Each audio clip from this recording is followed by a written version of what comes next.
গোপালগঞ্জে এনসিপি নেতাকর্মীদের উপর হামলার প্রতিবাদে যেই ঢাকা ময়মনসিংহ মহাসড়কে গাজীপুরের শ্রীপুরের যে অবদার মোড় রয়েছে সেখানে কিন্তু অবরোধ করেছিল এই এনসিপি নেতাকর্মীরা। প্রশাসনের তাদের দাবি কিন্তু প্রশাসন গ্রহণ করে এবং গ্রহণ করার পর কিন্তু প্রায় 20 মিনিট আগে কিন্তু ঢাকা ময়মনসিংহ মহাসড়ককে তারা ছেড়ে দেয় এবং একটি মানববন্ধন করে কিন্তু তারা আমাদের কিছু চৌরাস্তা অভিমুখী হচ্ছে। ব্লকেট ও বিক্ষোভ মিছিল ব্যানারে কিন্তু তারা ঢাকা ময়মনসিংহ মহাসড়কে মাওনা চৌরাস্তা অভিমুখে কিন্তু তারা যাচ্ছে। আমরা দেখতে পাচ্ছি যে এখানে কিন্তু নেতাকর্মীরা কিন্তু বিক্ষোভ মিছিল করতেছেন।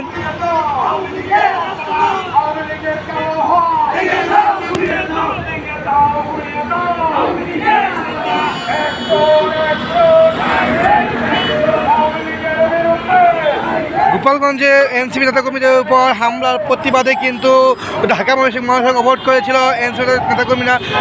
পরে প্রশাসন এনসিপি নেতাকর্মীদের যে দাবি সেটি মেনে নিলে কিন্তু ঢাকা ময়মনসিংহ মহাসড়ক কিন্তু ছেড়ে দেয় এনসিপি নেতাকর্মীরা।